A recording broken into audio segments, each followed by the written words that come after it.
Hey guys, Mrs. Dorsey here. I wanted to walk you through the example that I have uploaded into your Google Classroom. So this example goes along with problem 13 in today's assignment, February 19th. That is 6.2 worksheet out of your workbook, pages 65 and 66. We are not doing number 14 for those of you that are wondering. I'm using the exact same problem, but different numbers. So the problem says one leg of a right triangle has a length of 24 yards. The hypotenuse has a length of 74 yards. The other leg has a length of 10x yards. What is the value of x? So if you notice in the example that I give you, we're using leg lengths of 14 yards, 4x yards, and the hypotenuse is 64 yards. We solve this exactly like we have all of the other problems where we don't have a variable involved. I'm plugging in A and B into my formula. Notice I've put these in parentheses, and like I tell you, anytime we plug something in, we put parentheses around it. It's very important that you keep the exponent on the outside of the parentheses. So I plugged everything in. Now, step 3 says square the numbers.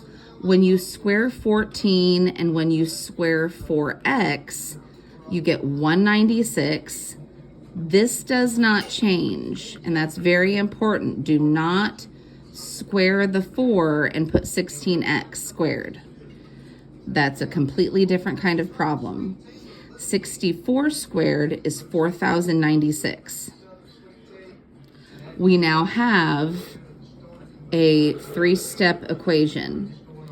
I need to subtract 196 from both sides, and when I do that, I get 4x squared equals 3,900, because 4,096 minus 196 is 3,900.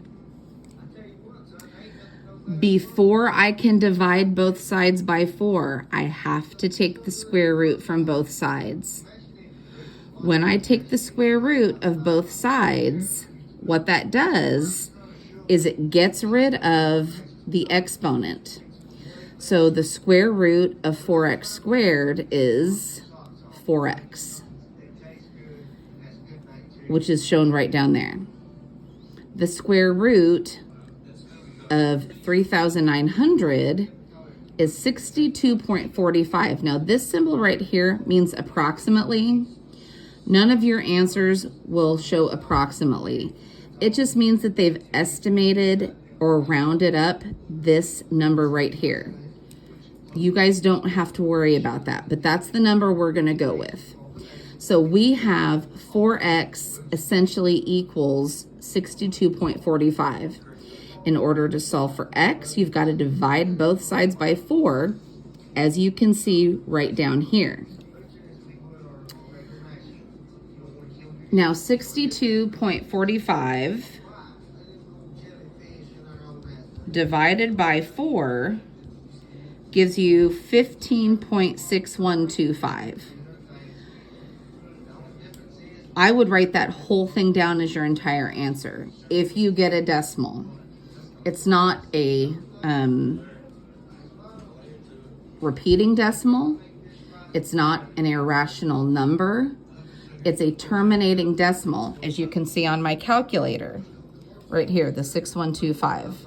That tells me that it ends at the 5, so I don't need to round it. So hopefully this video explaining the example helps. Obviously, if you guys have any questions at all, please email me throughout the day. I will do my best to respond back in a timely manner. Stay warm, guys.